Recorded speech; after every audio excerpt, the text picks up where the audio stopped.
నమస్కారం. నేను చందు. పొగడతకు లొంగని వారుండడం చాలా అరుదు. అయితే పొగడత చెరుకు ముక్క లాంటిది. దాన్ని ఆస్వాదించాలి. అంతేగాని ఆసాంతం మింగివేయాలనుకుంటే చాలా ప్రమాదం. తొలి గెలుపు అంతిమ విజయానికి సోపానం కావాలి. ముఖస్తుతికి లొంగిపోతే కళ్ళు బయర్లు కమ్మి పైకి చేర్చే నిచ్చెన కనిపించదు. నిరంతరం నిన్ను పొగుడుతూ ఉండేవాడు లోపల నిన్ను ద్వేషించే శత్రువైనా అయి ఉండాలి, లేదా నీ నాశనం కోరే కపటి అయి ఉండాలి అంటారు పెద్దలు. విమర్శనను స్వీకరించేవారే శాశ్వతమైన విజయాలు సాధించగలుగుతారని అంటారు అనుభవజ్ఞులు. ఎందుకంటే ఎప్పటికప్పుడు తమ తప్పొప్పులు బేరీజు వేసుకోవడం విమర్శల వల్లే అలవడుతుంది. మనల్ని మరింత ఎదగాలని మనసారా కోరేవారు పొగడతల కన్నా నిజమైన విమర్శలతోనే మనకు స్ఫూర్తినిస్తారు. కాబట్టే బిడ్డల విజయాన్ని కోరే తల్లిదండ్రులు ఎవరైనా సరే పిల్లల్ని అతిగా పొగడరు.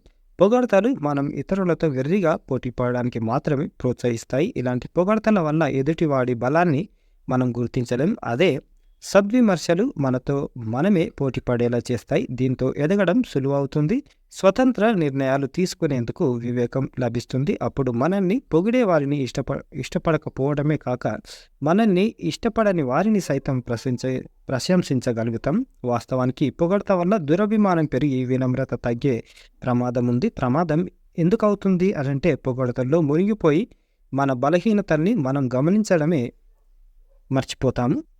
మన ఎదుగుదలకు తోడ్పడేవారు మన విజయంలో జరిగిన చిన్న పొరపాట్లను సైతం ఎత్తిచూపి అలా చేయకుండా ఉంటే గెలుపు సంపూర్ణమయ్యేదని మనకు అర్థమయ్యేలా చెప్తారు. మనలోని లోపాలను తెలుసుకుంటేనే కదా నిజమేమిటో భ్రమలేమిటో తెలిసి వచ్చేది. పర్యవసానంగా జ్ఞానం పెరుగుతుంది. మనం ఇంకా ఎంత ఎదగాలో తెలుస్తుంది. సద్విమర్శలు ఇంకా చేయాల్సిన పనులను మనకు గుర్తు చేస్తాయి. జీవితంలో ఎదుగుతున్న వారిని, ఎదిగే అవకాశం ఉన్నవారిని పొగడతలతో మించెత్తరాదని పెద్దలు అంటుంటారు. ఇది అక్షర సత్యం. ఇక గొప్ప విమర్శ మనల్ని మహాత్ముల మార్గంలో నడిపిస్తుంది. అనుచిత పొగడత మన విజయాన్ని నియంత్రిస్తుంది. మనకు ఉన్నది ఒక జీవితం మాత్రమే. పొగడతలకు, అసూయపరుల అసత్య ప్రశంసలకు లొంగకపోతేనే ఈ జీవితాన్ని విజయవంతంగా నడపగలుగుతాం.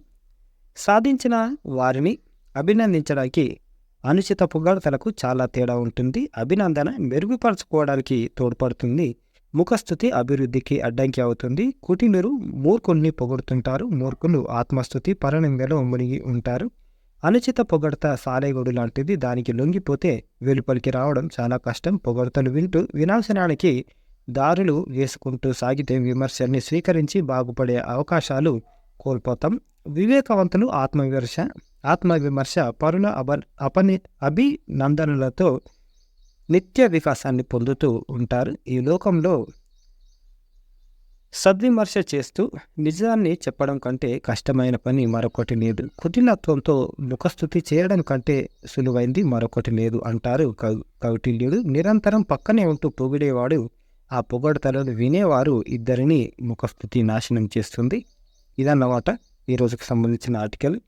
మరోసారి వాస్తవానికి పొగడత వల్ల దురభిమానం పెరిగి వినమ్రత తగ్గే ప్రమాదం ఉంది. ప్రమాదం ఎందుకు అవుతుంది అంటే పొగడతల్లో మునిగిపోయి మన బలహీనతల్ని మనం గమనించడమే మర్చిపోతాం. మన ఎదుగుదలకు తోడ్పడేవారు మన విజయంలో జరిగిన చిన్న పొరపాట్లను సైతం ఎత్తి చూపి అలా చేయకుండా ఉంటే గెలుపు సంపూర్ణమయ్యేదని మనకు అర్థమయ్యేలా చెప్తారు. మనలోని లోపాలను తెలుసుకుంటేనే కదా నిజమేమిటో భ్రమలేమిటో తెలిసి వచ్చేది. పర్యవసనంగా జ్ఞానం